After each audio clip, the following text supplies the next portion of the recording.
I just want to say to you, and then I'm going to wrap this up quickly.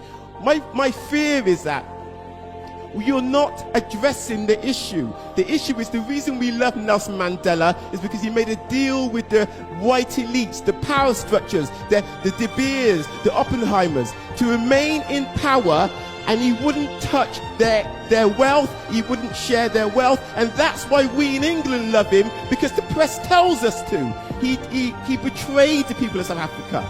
And I'm frightened that unless you actually address the fact that the laws of South Africa doesn't make the corporations share the wealth as the Freedom Charter of 56 demands, my fear is nothing will change.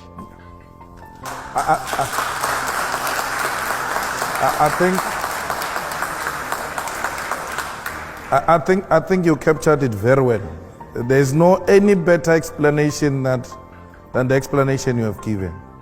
The deviation from the Freedom Charter was the beginning of selling out the revolution. But why did Nelson Mandela sell out the Freedom Charter? When Nelson Mandela returned from prison, he got separated with Winnie Mandela and went to stay in a house of the rich white men. He was looked after by the Oppenheimers. Nelson Mandela used to attend the club meetings of those white men who owned the South African economy at the time. He stayed in their complex. He stayed with them. He stayed in one of their houses. They had access to him 24 hours. And they told him that what he represents will not be achieved. And then that's when he turned against himself. Because the Nelson we are celebrating now is not the Nelson we celebrated before prison and during prison. It's a staged, managed Nelson Mandela who compromised the fundamental principles of the revolution, which are well captured in the Freedom Charter.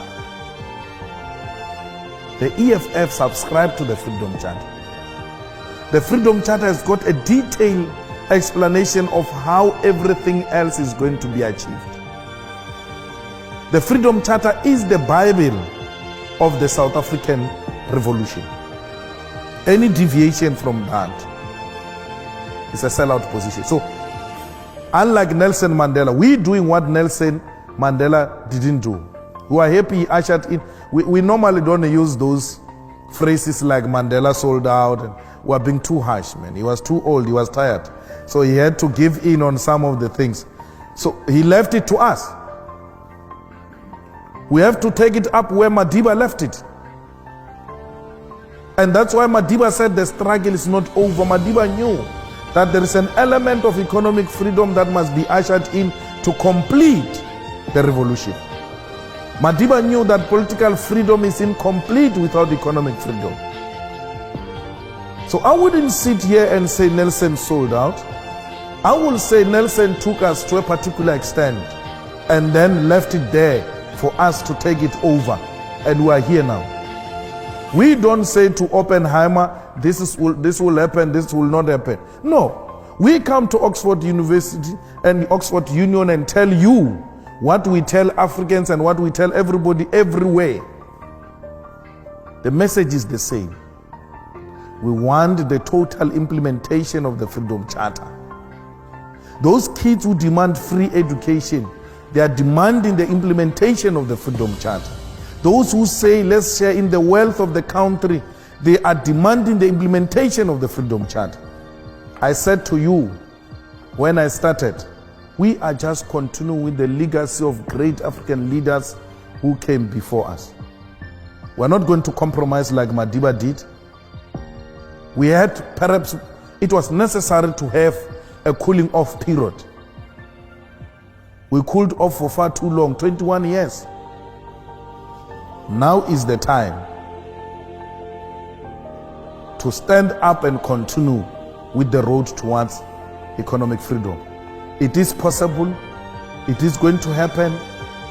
The most reactionary institutions in South Africa, like universities, are beginning to listen. Well, those are the most arrogant institutions. They will tell you we're independent, we don't listen to those things, academically doesn't make sense, and then they shut down everyone. They're being made to listen. Government in South Africa is listening.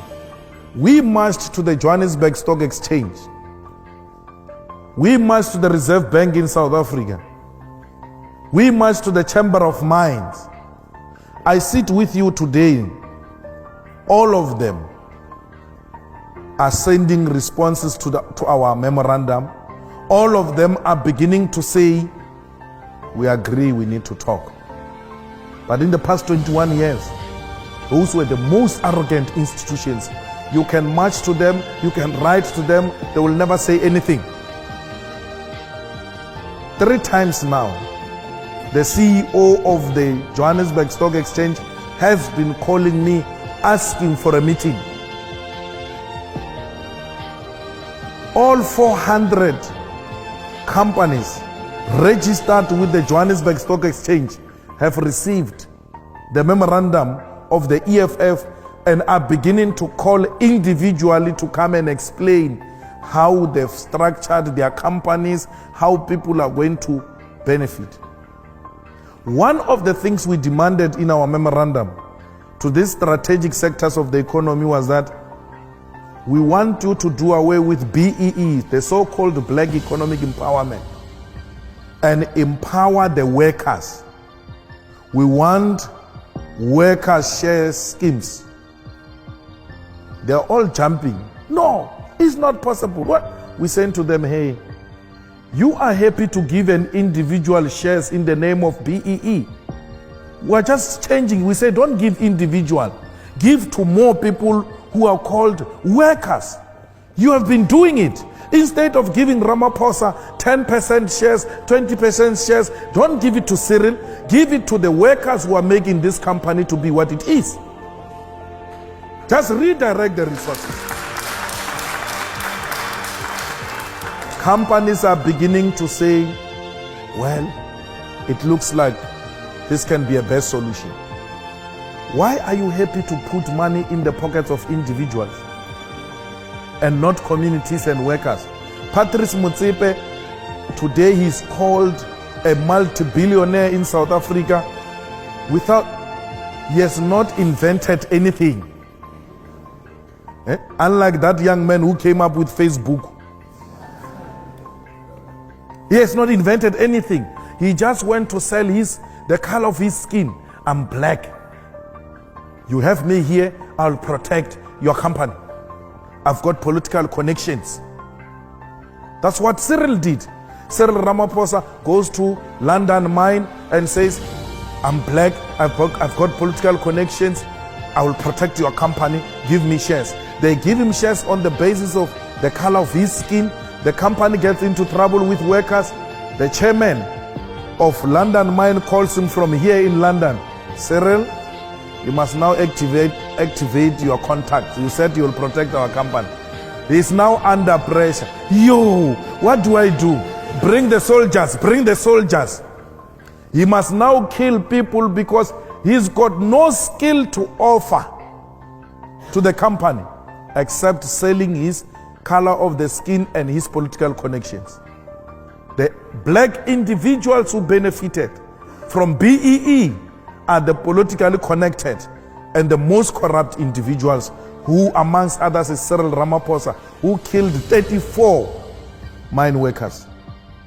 Now, we say to them, imagine these billions in the pocket of one individual. If those billions were shared amongst workers, you increase the buying power. And once you increase the buying power, then you have increased demand. There must be doubling of production. You can't double production with the same staff complement. You have to hire more. That will lead to job creation will defeat unemployment. We need to put more money in the pockets of the workers. That is the most practical and effective way of redistributing the wealth in South Africa. More money in the pocket of the workers through their salaries, through their shares. That will do away as well with unnecessary industrial actions which lead to serious losses in the companies. Why would workers go on strike if they know that last year each one of us got 60,000 through dividends, and we're told that if we double that, we're going to get 120,000? No one will sleep. They will all work for their money.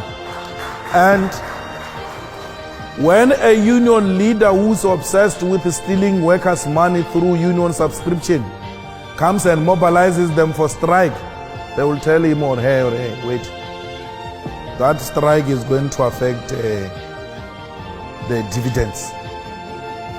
Because with those dividends, workers will do a lot of beautiful things. You must just see what they do with their 13th check, bonuses.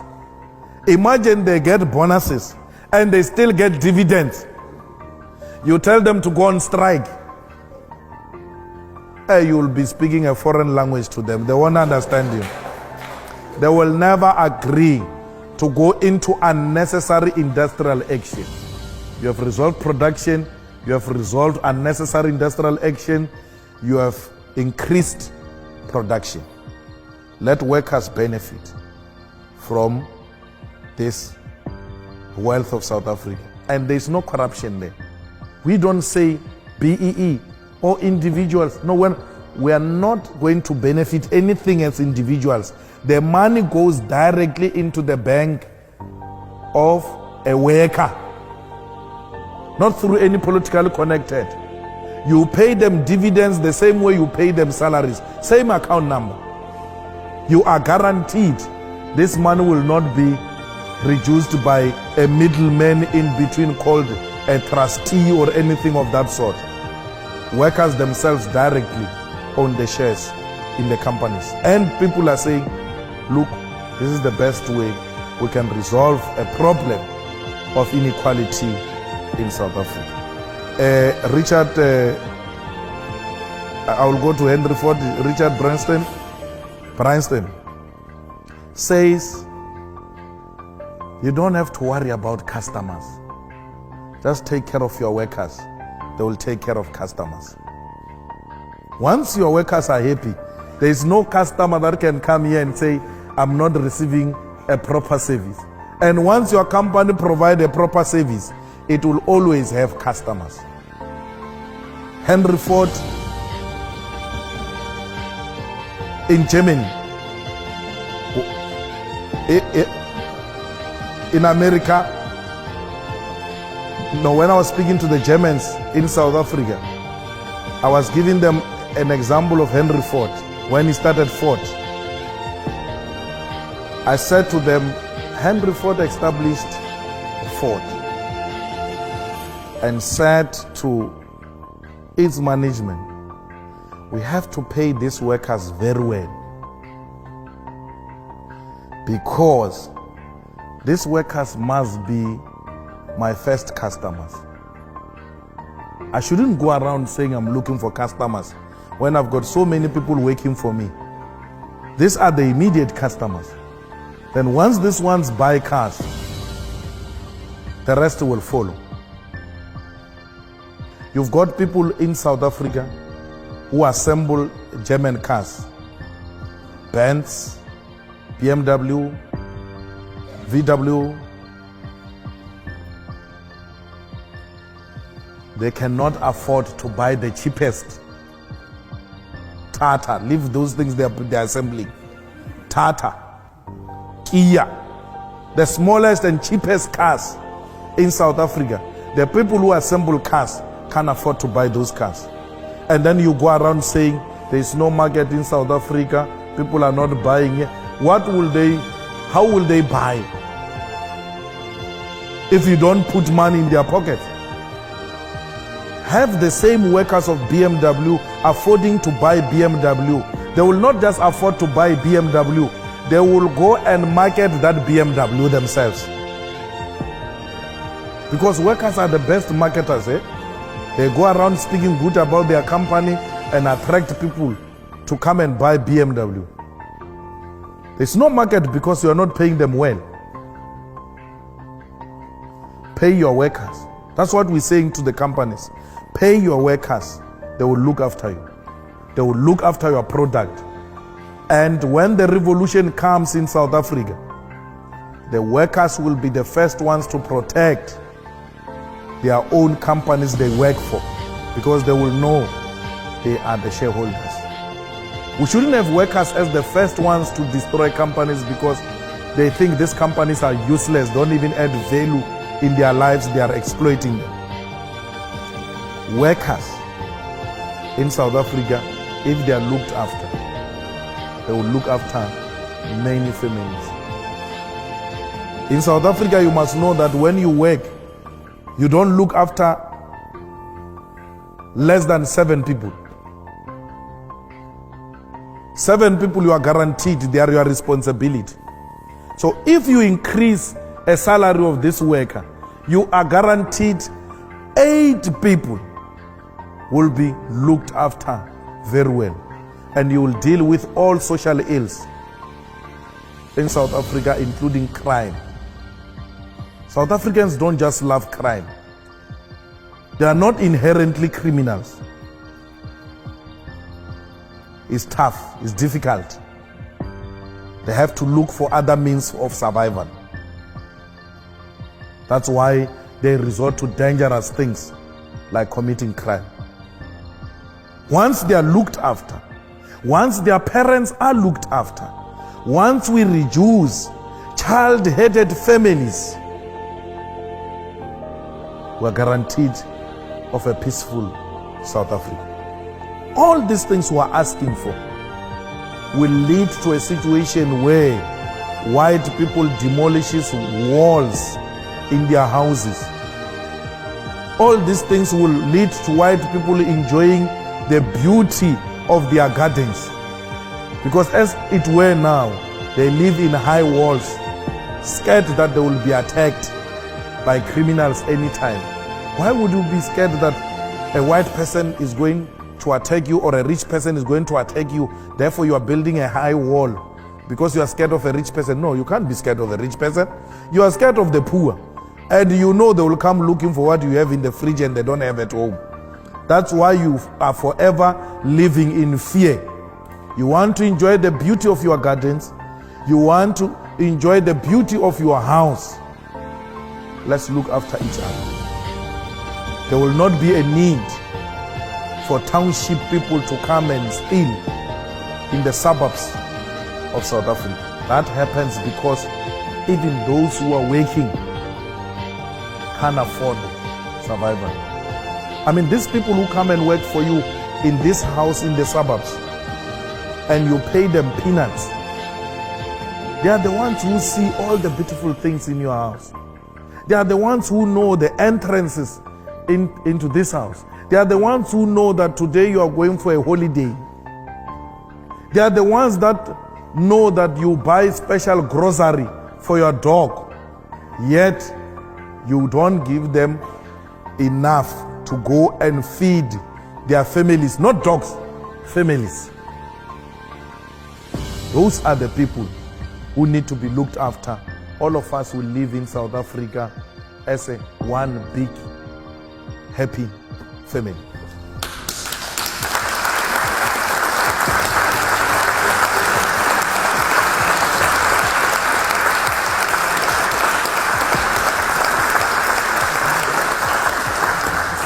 I'm afraid that's all we have time for this evening. Ladies and gentlemen, would you please join me in thanking Julius Malema?